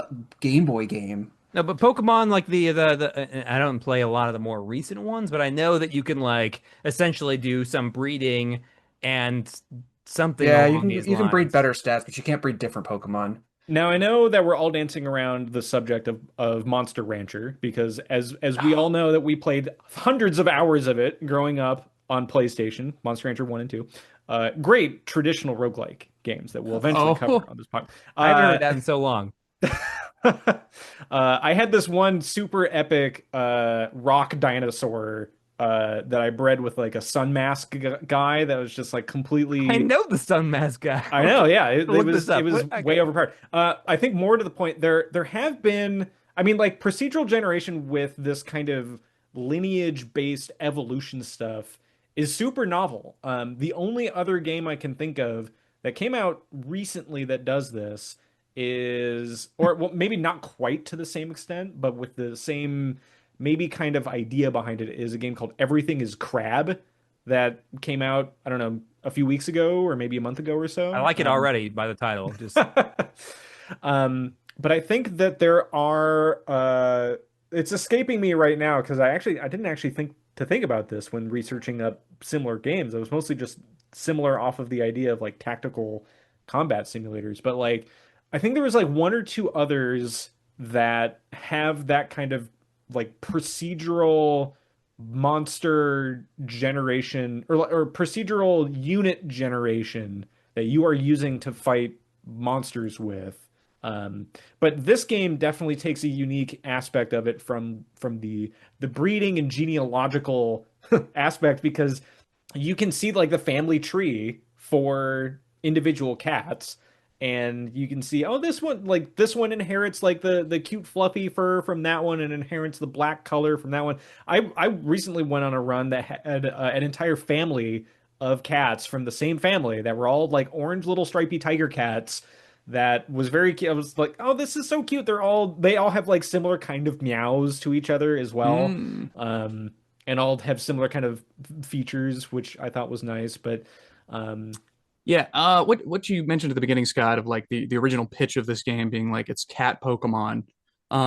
It's clear like where like kind of the inspiration comes from other games that have existed where like there is breeding of monsters or creatures and then you fight with those creatures. But critically, I feel like this game is like on another level in terms of like the level of the combat. It's so much more interesting to me than Pokemon combat. And the breeding is also so much more interesting than things I've heard of in other games. Critically, again, the what I mentioned earlier about the character design for the cats and how they are modular and how you get cats that look related and there's so many possible variations. Like that's such a like a good system. Whereas like I don't know, Monster Rancher, I've never played any of the Monster Rancher games, but like do they inherit any of the aesthetics from the parents? I think They we're talking do. 90s for games, so no. So like the fact that they've done such a good job with doing that with the appearance of your characters and giving like each of the Yeah. cats It's- so I much mean, there was blended visual characters. character. You could have like a rock wolf creature. You could Yeah, well, have a it was Pixie is a- really the only notable character I think that sticks in all of our 13-year-old minds, if I recall. Well, it was a For- lot. It was a lot more simplified because in Mewgenics, you're inheriting a lot of physical features, like the cat's eyes or eyebrows or head shape or body type or meowing. Fur type, Yeah, meow type, as yeah. you say, the ears, the all those tail, things. etc. Whereas So- Monster Rancher was very much more of ice creature plus rock creature equals ice rock creature that would be like a rock golem that was blue or something like that. So Right. Okay. Gotcha. So there's a bit of that, It's but the point procedurally, is, it's genuinely procedurally generated, which I think is the big right. difference. Very, but very in a roguey. way that is, I think it's almost better because it doesn't actually have any effect on gameplay, so that you don't have to like. It's just like, if you don't like the way it looks, or if you like the way it looks, you can either like try to get that or not. But it doesn't really matter. I'll tell you what it definitely had an effect on though was my preference for which cats I'm taking and which ones I'm throwing in the friggin' trash. So some vegan I am, huh? Like I'm like, oh, this one sounds cute, great, I'll keep him. Oh, this one, I don't like. The I look of only his breed for cats with low eyebrows. voices. Get him out of here. Yeah. But yeah, the point is like they're these elements have existed in other games, but like these two gameplay modes are done to such a impressive degree that yeah, it's really something. I remember back in the day playing like a game that was like in the, I don't know, the 90s. Like it was a dog breeding game and it had like a teeny bit of this. Like you could there was some like each dog was made up of a few parts and like depending on which ones you breeded they would sort of get, and so I have no idea what the name of the game was, and obviously there was no combat involved. Speaking of the combat, we barely talked about it. Do we want to talk about this? It's a great game. I mean, like that. It almost fighting goes at without all? saying, it's amazing. It's got incredible tactics. It's We should have started off with steroids. we all liked the tactics. Yeah, we all liked thought it. that it's a pretty good tactical game. The moves are fun. The tactics are fun. The enemies are pretty good if you get rid of their theme. Right. The items, the wealth of items and gear. Yeah, the boss fights are unique and original and interesting. In They all very have a good fun ways. gimmick. Sure. It's like a good gimmick, not like a bad gimmick. Indeed. One complaint is I felt like some of the arenas there wasn't quite enough level variation. I remember, especially in the sewers, it felt like I was just kind of fighting in the same room over and over again. That is one I think that it stood out for me as well in the sewers, where it's like, yeah, I just did this level. I thought, okay, we got the same enemies in a slightly different arrangement. Indeed. A couple of quick callouts though. I do want to make clear or point out. Yeah, we all liked it. A couple of interesting things. There are facing rules in this game, which is not. It doesn't exist in Dungeons and Dragons. Doesn't exist in Pathfinder. A lot of grid-based games, there's no facing rules. What do I mean by that? Like, I mean, you can go around an enemy and like backstab them. It actually matters which way you're looking, which critically you can do by just left clicking at any time. It doesn't cost any resources. Which blew my mind when you pointed that out, because I thought I was cheesing the game by selecting an ability and then like dragging it off screen to make my cat face a certain direction. I'm like, was this something I just missed in the tutorial? Right. Also, if you hold down left control, it gives you a tactical view. Very important. These maps are like super busy and it's hard to see. Also, the initiative system I thought was really cool and good. And I've seen in other games, but I don't see enough. Like a lot of the time, it's like, all right, it's your turn. You're going to move your entire team, and then the enemy's going to move their entire team. Not so. There's like an initiative order similar to Dungeons and Dragons. Very well. That was also, that's S tier sort of game design right there. I think that was incredibly well done. Yeah. They don't have like an action log though, right? I haven't looked at it that hard to. No, so it's sometimes hard to figure out, especially if you're on the fast setting. What the fuck just happened that turn? Yeah, this guy died. This guy was reborn over here. What the fuck just happened? Yeah, that's been my biggest complaint with the combat. Is there was something where a bunch of people got like bounced around, and my cat like went from like 20 hit points to like 3. I'm like, I don't understand how he got that hurt. I would like to not have that happen again.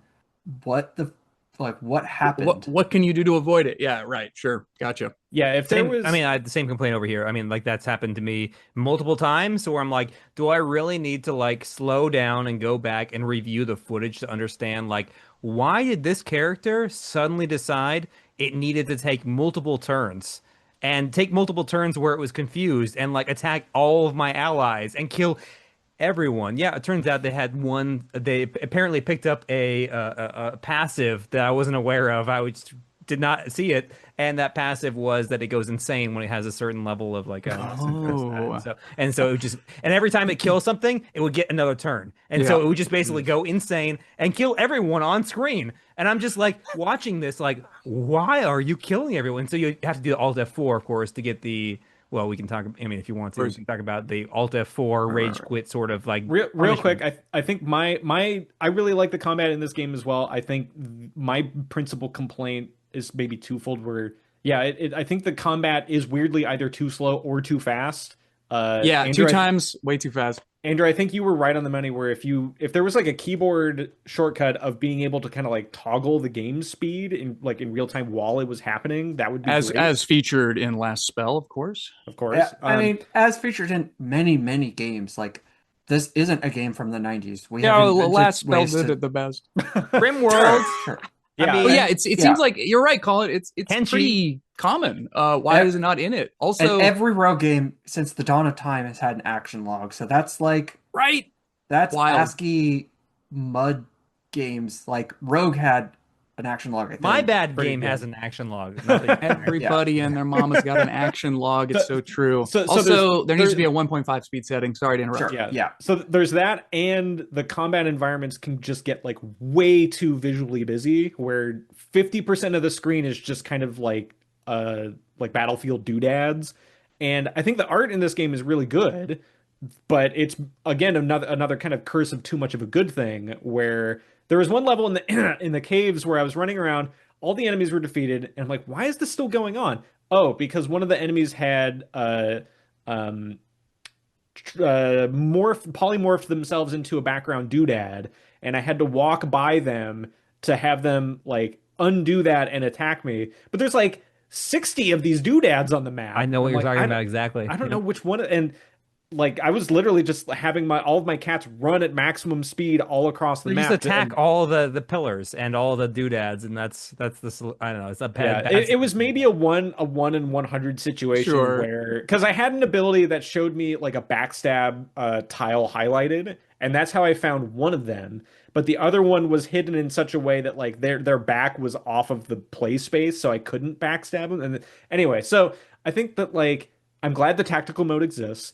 I think that, I don't know, like Into the Breach just feels so much more readable from like a board state. Totally. That, I mean, you can hover over things, and that works perfectly fine. But yeah, like there's some kind of game speed where I want it to be a little faster, but not too fast, or have more agency over that. And then just like, okay, have all the enemies do their things. Let me review what the hell just happened, and how do I react to that? And I think that would, and that's not something that's like impossible to add to the game. I'm sure, as we've seen with Binding of Isaac, with the 10,000 DLCs that have come out for that, and all of the million more hours of content that has been added to it, if that is a process that happens here, yeah, I could see something like that happening for sure. Maybe there's fan mods that already do that. Who knows? But those are, I think like combat wise, love everything else about it.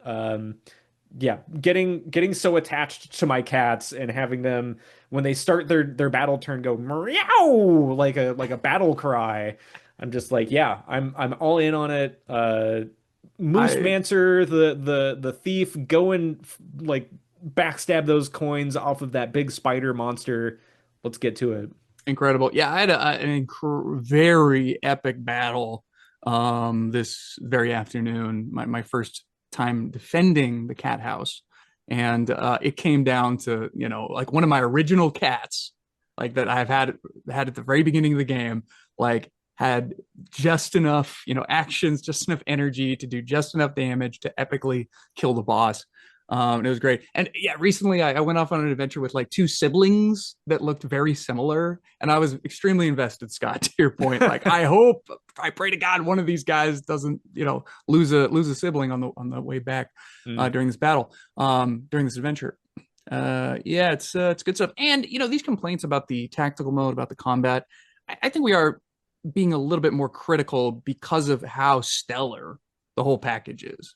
There's a little bit of that, I think. I would agree. I think that like the core components of the game are so strong that once you kind of get over the hump of okay, yeah, like this is how the gameplay systems work, this is how the cat breeding engine is the meta progression. You have the meta progression of adding furniture to the house that just makes the new cats that come to the house better by default, and you have the meta progression of the cats will just do their thing, and you don't even really have to think about it too hard at the start. You just maybe just put your good cats in one room, put the cats that kind of, crappy stats that you can't donate in another room, let them battle each other, and then whoever Lord of the Flies is their way up to the top can maybe go up into the royalty room, as it were. I feel like much like Binding of Isaac, just kind of going into a run and just seeing like what happens and just reacting to what happens is maybe the most fun way to play this. I had thought that, oh, if I go back and grind Act 1, I could get some items that will help me out with Act 2, and I was maybe trying to overthink it and metagame it too much. And that I think I painted myself into a corner when I shouldn't have. When really I should have, after beating Act 1, and then you have the Guillotina boss come and terrorize your house every so often. At that point, I should have just moved on to Act 2 earlier than I did, because there's just more stuff to explore. And I thought it was going to be too punishing, but generally, like, this game feels fairly forgiving over time. Just go out and screw around and see what happens. There you have it. There you have it. Sorry to shoehorn in another comment, but the Guillotina house defense fight is pretty brilliant. It's like the XCOM games of old, like the old XCOM games, where you'd have to defend your actual like base. Is awesome. It's super like dramatic and cool and exciting. And also critically, it spotlights the cats that are retired, that have already been on an adventure that you have a history with. And hey, in a roguelike experience, I'm looking for that story. I'm looking for that emergent story. And so I love the fact that I got to pull these cats, these grizzled cats out of retirement for like one more epic fight. And it was really cool. At first I was disappointed that, I don't get to keep adventuring with these cats. And then for them to come back, 10 hours later, was really rewarding. Did you all skip that fight any times? Excuse me. Well, the first time Guillotina showed up to the house, I'm like, okay, we're gonna go in with the battle crew. They barely survived. I think I lost 3 out of 4 of my best cats, and I was heartbroken. I'm like, oh my God, like what am permadeath? They permadeathed, and they could not be resurrected. And I barely beat Guillotina the first time with just the last cat that I had. And I was sad because I thought, oh, these other cats, they're going to be prime for starting a new lineage of siring the next generation of cats in my house. But with 3 of them dead, I only got this one left. And I thought like, oh no, like, did I just bork the meta progression of the game? And now I have to start all the way from scratch. As it turns out, you can just send one coughing baby into the hydrogen bomb fight and just kind of scum it that way for 60 seconds. It's kind of annoying to do it that way, and it kind of feels a little antithetical to what the game is trying to accomplish.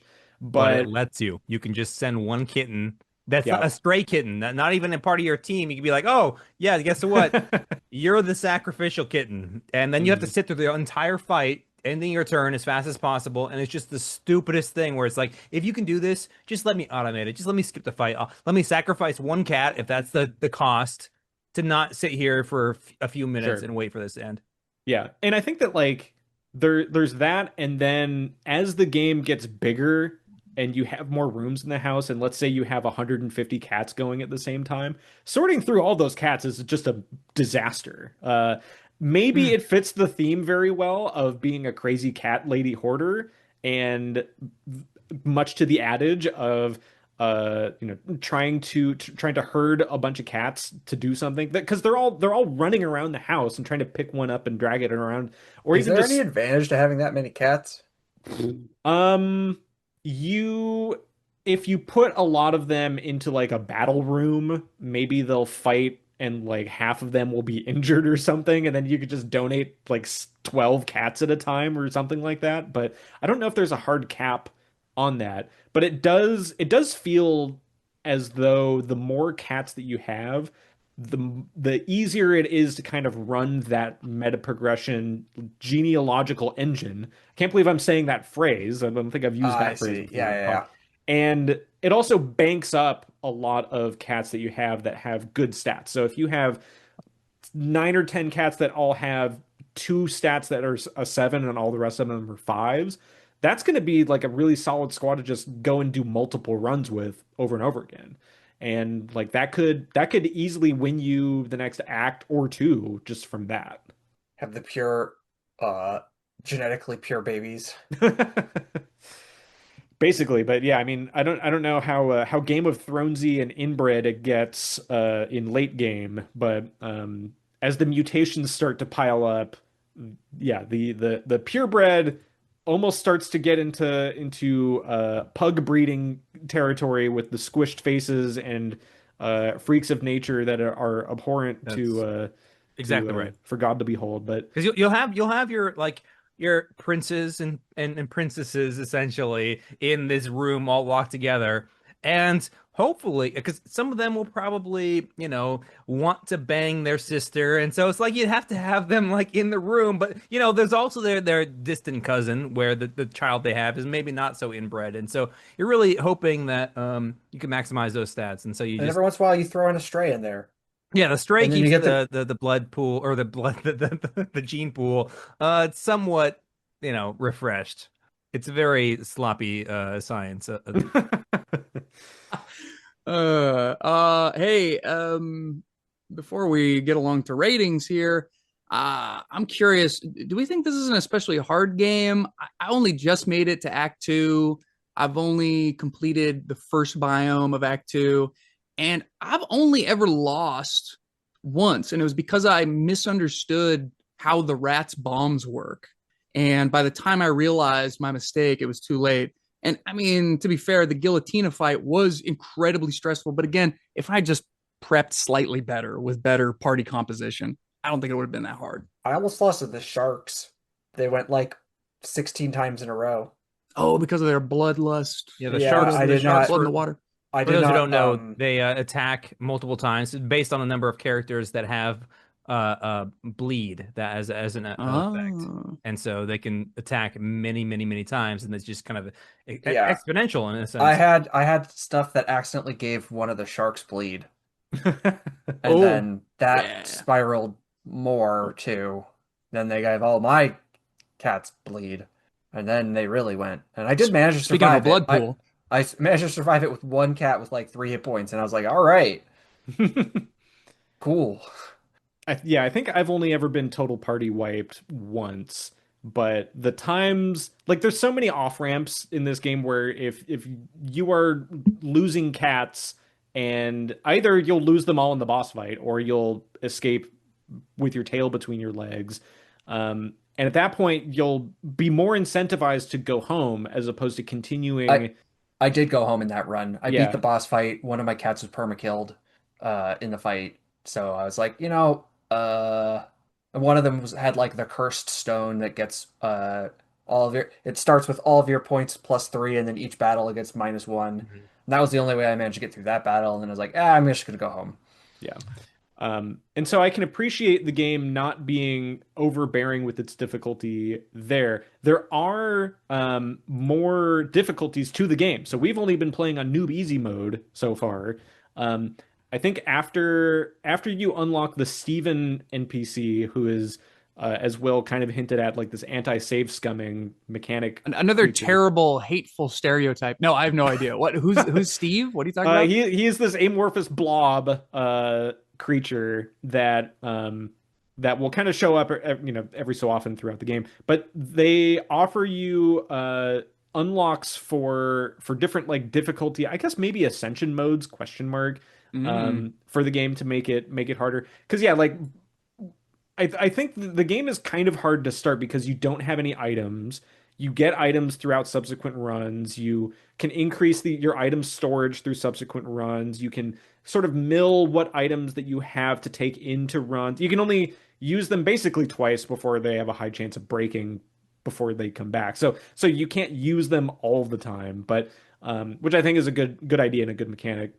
But there are more different. There's hard mode, crazy, and impossible, I think, for other difficulties. And I think like beating different biomes on hard gives you, in classic Isaac fashion, more items added to the pool, or more things, more abilities unlocked, more items, just more variation. So I think you are incentivized after, let's say, you storm through Act 1 and Act 2, you're like, this game's too easy. Let's bump up to hard mode. You can go back through those previous acts to get more stuff. Or if you're just like, you know what, the way that this game handles this difficulty is totally fine. Breeze on to Act 3. I feel like the jump between Act 1 and Act 2 felt like a suitable difficulty increase for me, where I was kind of panicking at first. Like, there's all these new mechanics and stuff. Like, Mainly, what do I do? No more health regeneration, though. That's the main gimmick of the first area of Act 2. Right. Feels like you're going from Ironclad, not to mention Slay the Spire in an episode, from Ironclad to a silence, Yeah. So I think that, and each biome itself has different ways that it kind of approaches enemy variation. And if your team comp is good or bad associated with that, or if like, oh no, like all these synergies and stuff are really bad for the bunker, but really good for the crater, maybe I'll go in that direction versus another. So, and then maybe the mini boss or stage boss for that level will totally counter your build and be like, oh no, what do I got to do now? So I think much in the same way as like Into the Breach, it's the difficulty is there. It's not overbearing, but it feels very difficult if you lose like one cat or all your items. At one point I lost like there was a wipe and I lost all my best cats and all my items, and so I'm left with absolute dog shit. And so I'm like, oh, this sucks. Like you have to essentially invest another 2.5 hours for a run to get back up to you can actually do things again. So it's like it's a very punishing in that aspect if you lose all your shit. Yeah, and so if you're playing this game for a podcast and you're mainlining it for 2 weeks, that could be kind of a bummer. But if that happens and you're like, you know what, maybe I'll put this game down and come back after a week and play something else, that would also be perfectly acceptable, because I think I've found some good value from Mewgenics by balancing this with other games as well. Like, I'll do a run and I'll play through one combat sequence of this. I'll quit. I'll go do something else. I'll come back the next day, do another combat. That felt pretty good. Like that felt like the runs can be very long. But wait, how long on average, by the way, for someone who like beats I think it's like the how many sequences is it for a completion? It's like 3 sort of like areas. Is that right? Yeah, it's at least 3 levels if you're not counting the. It feels like at least 2 hours. Is that right? Bonus stage. I would say at least 2 hours. Yeah. Well, I guess also crucially depending on the animation speed that you have set. So if you have it set at like the slowest normal one, probably 2 hours. If you boot that up to like crazy impossible speed, I could see you. I'd be very interested to see what speedrunners of this game look like and how they're able to process all the information. I mean, I do max. Yeah. I did max pretty much. I mean, like max the 4x setting. Whoa. I think. Wow. But that's like once you kind of understand the basics of how all that stuff works, like the little intricacies of what did what to who, like it doesn't really matter as much. Yeah, and I guess if they're enemies that you've encountered 10 times before, you're like, I know how this enemy works. I know what the icon that they apply to me is, and once they've moved into their location and now it's my turn, great. Now then you almost don't even need the combat log because you can just I don't know what made the knockback happen. It doesn't really matter. I thought the run length was a problem until I realized that the game is surprisingly easy to jump back into. I thought, for sure, there's no way I can keep track of all these passives and all these active skills and all the interactions between the gear that I have on the specific cats. And no, it's like the UI is very good. And so long as you don't wait a super long time, in between your play sessions, it felt pretty easy to pick back up and get back into the rhythm of the run. Yeah, as long as you remember what your items do and what the abilities do, you don't need to be quite as you can just scan through and be like, I think I know what happened. Mm-hmm. Which is very impressive given that like there's so much depth to the combat and there's such a variety of in all the abilities and the gear. But to be like, I just want to put some emphasis on, I don't know sometimes why things happened, and that is what resulted in Steve, or I don't know, what was Steve, or like there'll be some mechanic where it's like, oh, it says it does this, I believe it does that, and then what happens in game is not like that, and so I end up dying, and I'm like, well, that's a good time to Alt F4 and take a day off, and so that's what I do, and so it's a somewhat annoying situation where the descriptions of what happens are too vague, or they're just like misleading in some primary, like really key way. And like I don't have an example here exactly for like this description doesn't fit my expectations, but like that happened many times. I had the one that happened to me last night was trample. You get the passive trample. It's just like, oh, this almost broke my run because it like fucked up all the rest of his abilities, and he would like trample through your allies and kill them. Yeah, or he would trample through the enemy, but then it would like no longer be adjacent to him after it like bumped him in a way that was like now he's not adjacent to me. Like this is bad. I wish I could delete this ability. Can I just undo that? Oh wait, no, you can't. You have to Alt F4 and then come back into the game. Yeah, click through 10 dialogue things with Steve to be like, yes, I know you think I'm cheating. This is annoying as fuck, and then you finally get back into it. Yeah, it's why I often play like light Iron Man runs in games where like I'm not going to do the actual Iron Man mode in the game, but I won't try to save scum. But I do wish we had the undo time travel option from Enter the Breach. Enter into the Breach, excuse me. What was the game? Here's an example. We played some game recently where you could just undo like the whole turn. What was that? What, Hack? Invisible Ink? 868 Hack? Cost you Invisible Ink was a long time ago. Yeah, I know. I just saw that on the ranking list where I'm near where I put Mewgenics, so it's I think I didn't do. I don't remember. But Will, I have an example. I don't remember the name of the character. I'm pretty sure it was a mini boss or a sub boss or whatever you call it. And like it said, the description said like will block attacks from the front or something. And so it said something about blocking melee attacks. So I literally did not melee attack it like the entire fight and that like really hamstrung me. And like, but then at some point I accidentally meleeed it and it did work. And I'm like, well, which is it? Like, can I or not? And perhaps it was like, maybe he only blocks from one direction or something, but I was confused and it was like, well, game, you told me one thing and it felt like pretty understandable. I thought I had a handle on it and now you're doing something else.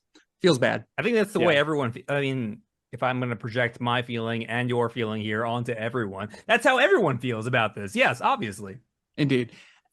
In my 14 hours, it only happened like a little bit, but I mean, it should be pretty minimal, ideally. No, I felt this way with almost every new fight. There'd be some mechanic where it's like hits itself in the face when you smack the back of its hand. Like it has to, it was the moon. I think it was the moon most recently. And it was oh, okay. I guess there's two hands that are floating out here. I have to smack the back in order to hit the hand into the face. When you do that, it loses its brace. It's a very complicated scenario. It's, understandable though. That's what's important. It's like you have to, I understood that. But it didn't really work that way in practice. And it was super hard to understand that, if you actually got in front of its face and it absorbs you, then you can smack it from the inside and also require that the hands hit it from the outside. It's just like, that would have changed the way I approached this altogether. And so I have to go through all three acts again, or not all three acts, all three biomes in order to complete this again. And thankfully, I mean, I did beat that one the first try, but it was like it was an Alt F4, reload, retry, and you got lucky sort of scenario. Yeah, much like Binding of Isaac, it's hard to balance the description of what's happening with not overloading the player with Give me an advanced description. give me an example. Just give me all the details about exactly what their moves are and the probability of them doing those No, moves and all I that. don't Like, come know. on. It doesn't need to be that Well, verbose. Binding of Isaac didn't have a wiki. You had to actually literally have the wiki open all the Yeah, time while you're playing that game. So and that's like that's the that's kind other of what's happening extreme. here, right? Yeah, well, that's the other extreme where like Binding of Isaac doesn't tell you anything. And you're like, I don't know what this does. Like, I have to experiment and risk losing my whole run And on this memorize thing. Yeah, and perfectly. otherwise have the wiki open. And so I do appreciate that Mewgenics at least has that dialed back a little bit where I never really felt compelled to have the wiki open all the time for this game. But there were definitely some instances where, like in the spider boss, one of my cats just died and like their corpse exploded, and I was like, what the hell just happened? I have no idea what just happened. One of the little spiderlings that comes off of the main mega spider has a passive ability that if they attack one of your cats, they'll burrow into them, and if that cat dies, they're permadead. And it's one of those things where you have to just kind of hover over every unit and kind of have to experience that once in a painful way to really sear that into your brain of, okay, now I know what that enemy does because now I have this type 2 fun story tied to it. Whereas like I totally get what you're saying where if there was just the whole computer code exposed for how this fight was going to play out, and now I know exactly deterministically how everything's going to happen. I could see wanting more info on that, but there is that kind of delicate balance to be struck of how much do you present the player without just an entire wall of text taking up the screen. Basic version, advanced. Basic is default. Click a button, see advanced. It's very simple. I don't offer that at all, of course. Well, that'll be coming in the Mewgenics Give me the DLC. math. I want all the math. I want the spreadsheet part. Edmund, give us your secrets. That's the key word. That's so to Scott's point earlier. I just want to say if there's a spreadsheet function where I can see all my cats, all their stats, I don't have to right click them and do all kinds of bullshit. I Oh actually my do God, want the this as well. I've spreadsheet. thought about this. I just need the spreadsheet. Are you kidding me? It's such an I want to obvious- be able to sort by sum of stats. Oh my God. Or Yes. Yes. Just give me what the best cats are. Meanwhile, I'm over here playing like an FPS meat hero. I'm like, I'm just kind of picking cats on vibes. That's Oh, how that one's got a fun little like tooth sticking out. It's cute. I like his ears. I That's like his kind of what I was auto-tuned doing. meow, I want to Yeah. factorialize this. which is great because this game Industrial doesn't cat generator. yeah, which is great about the breeding part. You can be as serious or not, and chances are you'll probably get through the game okay. Hey, you know what else sucks? The random events. No idea how those work. Anyway, the more we talk about it, I feel like we're talking ourselves out of giving this a pretty good rating. Should we maybe? Now we're all gonna proceed give it a along? good rating. It's fine. Let's go ahead and give it a good rating. Let's do it. All right. Yeah, I'm seeing tens across the board. I'll end the recording now so that way we Perfect. can't edit anything, and I'll just change all the math on the spreadsheet after the fact. Yeah, any other last topics we want to talk about specifically before slapping some whose line is it anyway numbers on the thing? Jesus, y'all rated it so well. Okay, no, let's do it. I mean, for me, that's my All point. right. We good? All right. Yeah. I guess I'll start us off. I'm giving it a 7.9. I didn't like the theme. Normally I'm pretty theme agnostic. It doesn't hurt me that much, but I wasn't joking when I said I'm literally like turning the sound down because I don't want my fiance to come in here and see me playing this game because it feels like I don't want to explain it to her. I'm giving it like almost a full point off because of the theme stuff. I just don't enjoy it. I should be like the prime target for the weird like cat home village breeding mechanism stuff, and yeah. That being said, the combat is very good. The game mechanics of it are pretty good. There's some quibbles here and there, but other than that, I mean, it's like it's got a lot going for it. I would like this game better if it was stripped of all of its accoutrements and just like top-down chessboard with maybe some cat photo portraits or something. Although I guess the cats themselves are pretty good. So it'd be hard to strip that part out. So, but yeah, I'm gonna give it a 7.9. I have played this game significantly less than the rest of the co-hosts. I probably will continue playing it, which kind of I mean, maybe I'll give it a better score later, but that's what I'm giving it now. Andrew. This is getting my coveted A tier rating. Because of course, my scores are totally different. We all know the history of that. We won't get into that. And how I was tricked by my co-host, who graciously added me to the show. What's this about tiers?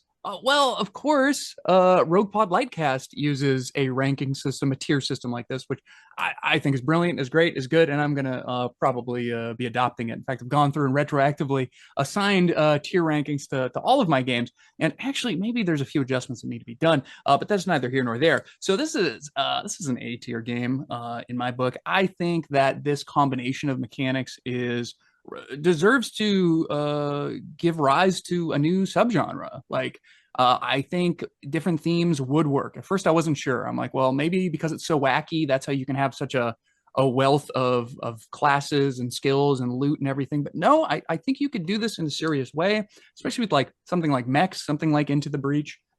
Enter the Breach. Nope, into the Breach.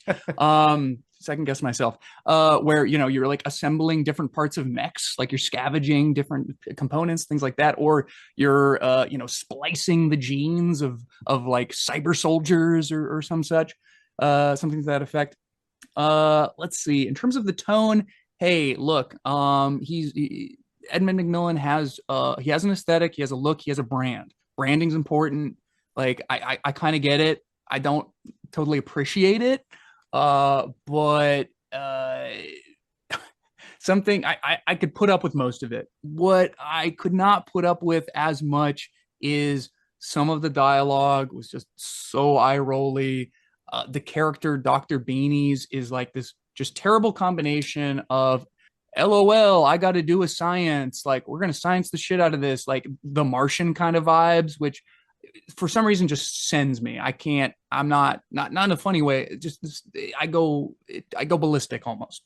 I do not like it at all. And then that combined with his like just complete like disregard for animal life was like borderline kind of gross. Like, oh, you pick your first two cats, like you have three cats to choose from, you pick two, and then he specifically says like, don't worry, I'm gonna send that third one that you didn't pick like to the grinder, but like don't worry, we'll like use her kneecaps for something. Like, this isn't funny. Like, who wrote this? Does this guy Edmund McMillen has cats? Like, does he even like cats?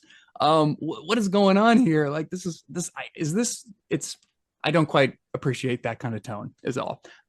Fortunately, that's few and far between in the game.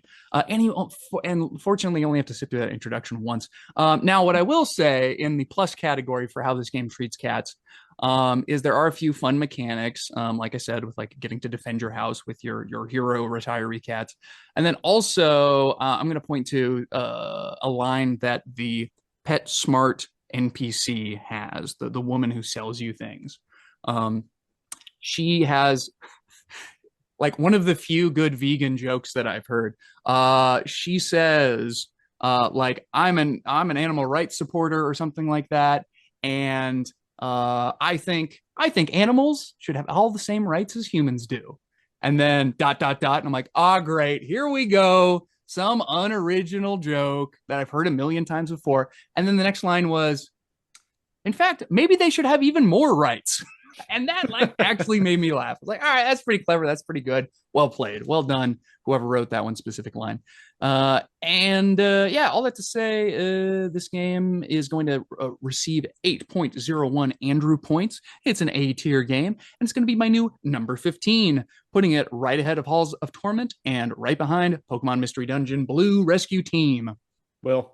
I guess that's me. 8.5. I'm someone who's I love good gameplay, and as much as we griped for more than half of this episode, I like the gameplay. It is Into the Breach, but better in a lot of ways. And notably, let's see here, Into the Breach, where I have that also at an 8.5 on my list.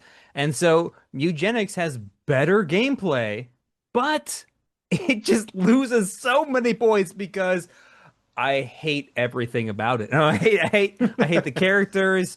I don't like the theme. I think that if this was just respect this, just give it a different skin, which is Into the Breach V2, like Scott has mentioned, then the game really lands because I think that the actual difference in like how your characters perform over the course of an entire run is so extreme. Like you'll get items that like make certain characters, oh, now you have +3 range, and when you stand in one place you get like additional benefits, and so your archer is like this huge powerhouse of like killing everything, while your melee character is able to move multiple times and throw a shadow like version of itself out and attack in I love that stuff. The dynamic gameplay, the ways in which it can branch out into very interesting combinations. And so Mewgenics, I think, is at the top.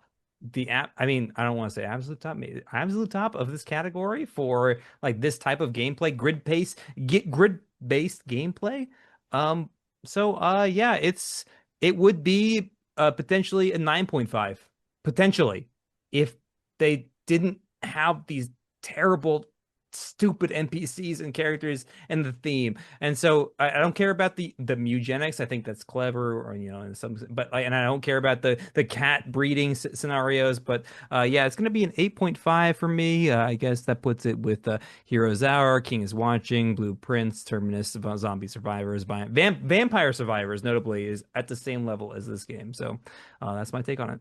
All right, I will close this out here. I'm going to give Mewgenics an 8.9, just barely ahead of my ranking for Binding of Isaac Rebirth, that I gave an 8.75, and on par with Tales of Maj'Eyal, that I also gave an 8.9. A game that I thought felt, that slot felt appropriate because I feel like it has that new factor to it.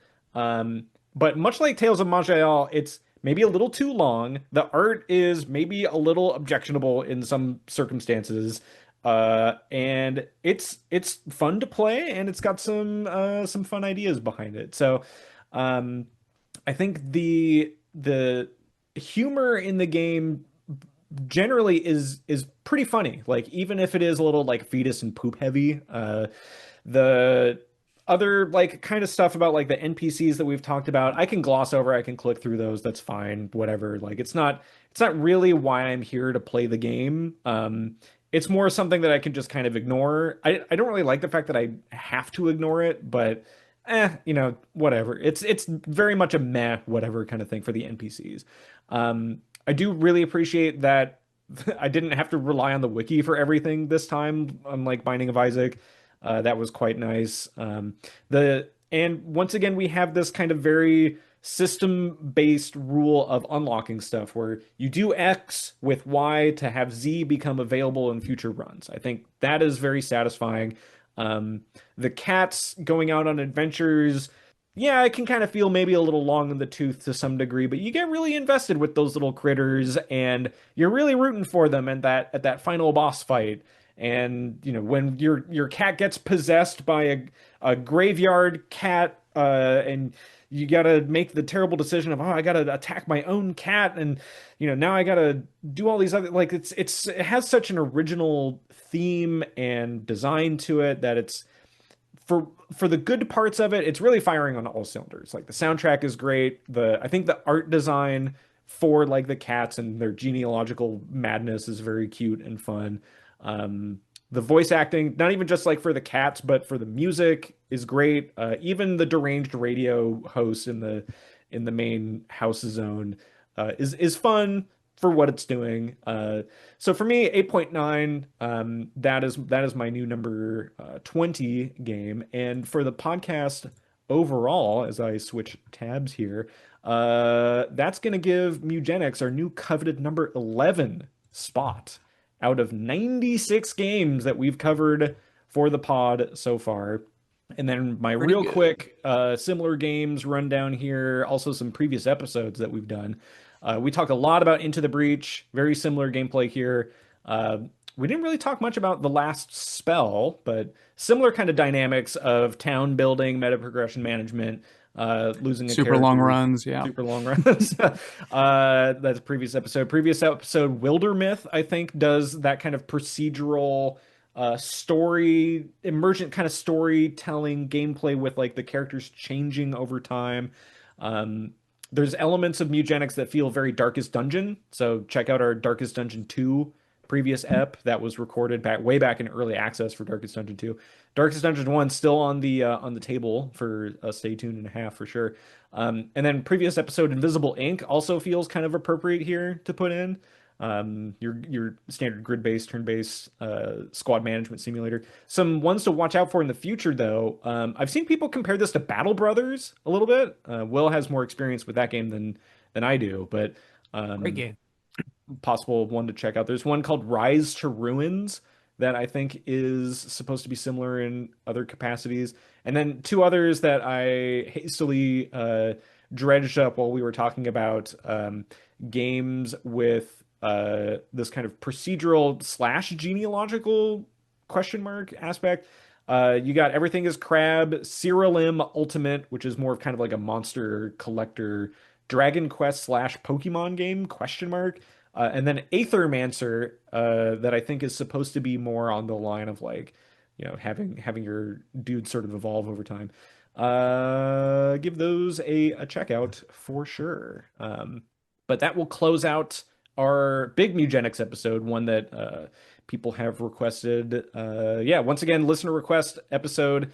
We have these every so often. I'll try to give more warning in the future, but grogpod.zone/request is where you can drop us a line for whatever else you want to see, or just comment below. We all know how I'm just frantically refreshing the F5 button on all of these to check the stats. But grogpod.zone is the website that has all the stuff. grogpodzone@gmail.com if you want to write to us directly. And our Mastodon, grogpod@gamedev.place, has me posting stuff about our upcoming 100th episode that will be in late July. If you go there, you can follow the hashtag grogpod100 there for updates. But I've already revealed game 1 of our 9-game. Sounds like a lot. I promise I am not signing the co-hosts up for too much meat to chew on. I learned my lesson from UFO 50. But the first game revealed out of the hat for talking about sort of its history and why it sort of relates to Rogue and roguelites and stuff like that is Star Trek 1971. So go to the Mastodon, check that out for updates. Get prepared for our 100th episode where I'll talk about briefly the history of that stuff, which 2 years after the moon landing is when that game came out. So a little bit of retrospective there. So and then also check out my appearance on the fabulous Roguepod Litecast, our parallel universe podcast that focuses solely on roguelite games by Danny and David, who are also in the Seattle area here as we are. Something in the water out here. Excellent episode, gracious hosts, yes. Good music also. But that'll wind down our Mewgenics episode. And as we move on from one legendary game designer, from Edmund McMillen, we move on maybe to another. Will, what are we taking a look at for our next episode? Well, the most legendary game designer, obviously. So I've made a game.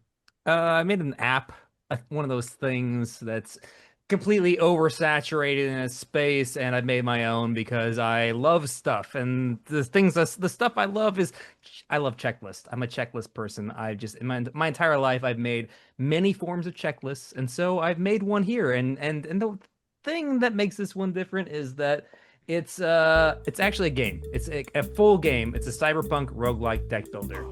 Inspired by, who would have guessed? Let's check that off again on the bingo list. Slay the Spire and Hades and a lot, and then Luck Be a Landlord and all these games that I really love.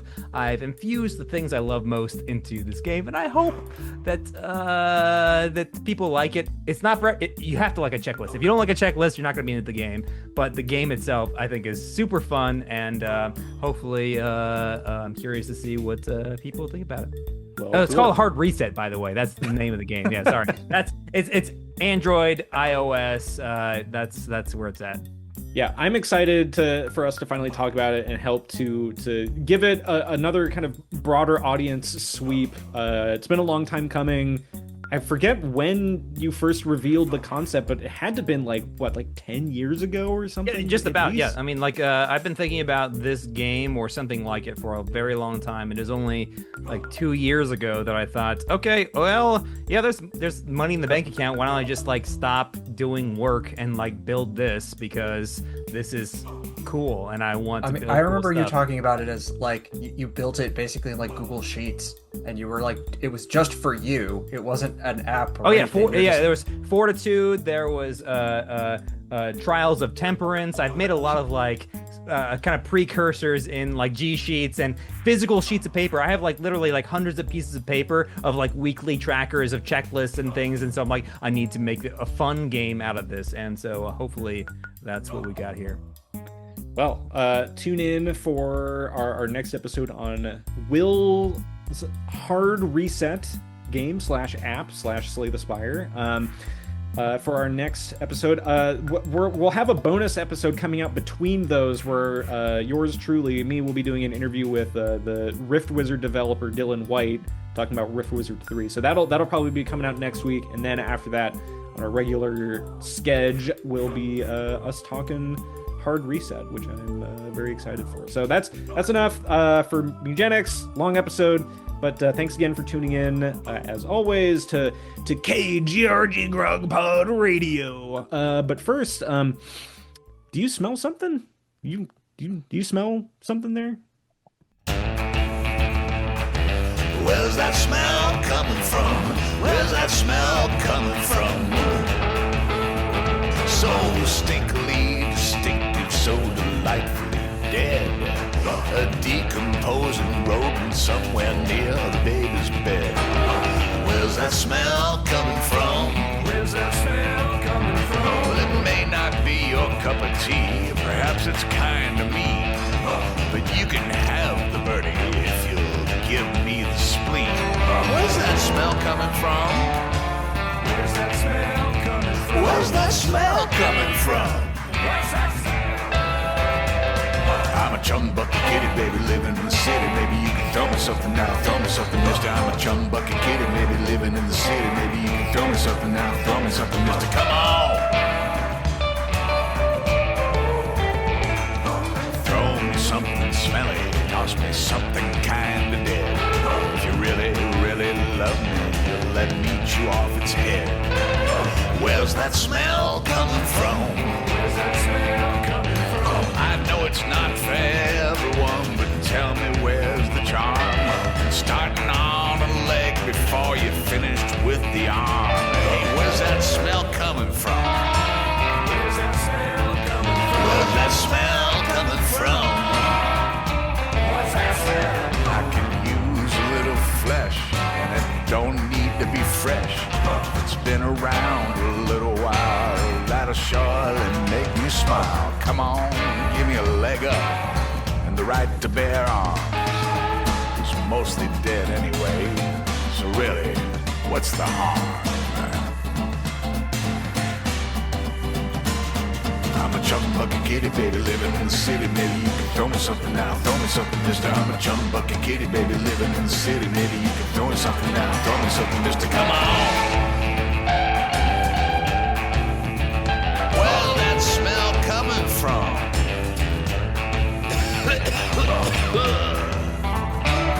You smell too, right? What's that even remind me of? Oh man, where's that lovely smell coming from? I'm a chum bucket kitty, baby, living in the city. Maybe you can throw me something now, throw me something, mister. I'm a chum bucket kitty, baby, living in the city. Maybe you can throw me something now, throw me something, mister. I'm a chum bucket kitty, baby, living in the city. Maybe you can throw me something now, throw me something, mister. Come on! Where's that smell coming from? Could be a bucket that's full of chum, beaks and gills and flesh and grist. That's a living pathogen I can't resist. Livers and gizzards and innards and spleens make me healthy, wealthy, and serene. Ooh, where's that smell coming from?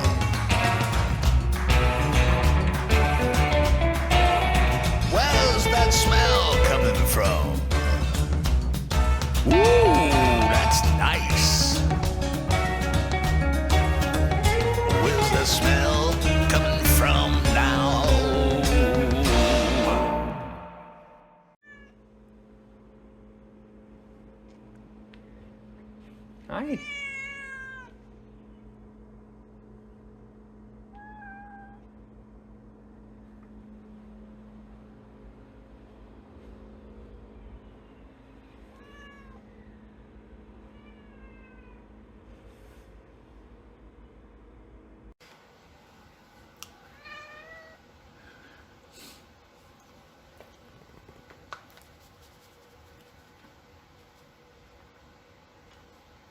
Thank you very much.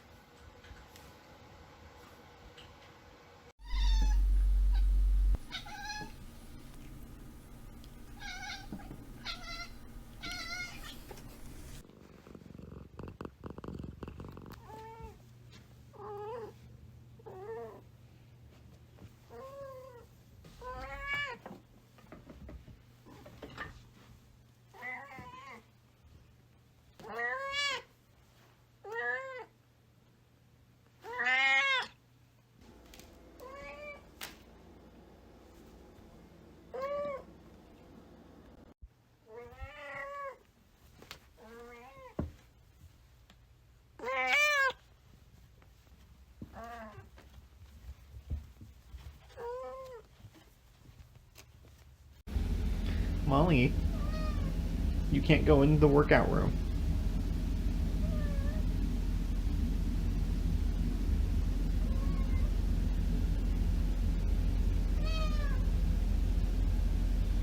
There's no one in there. There's just workout equipment in there.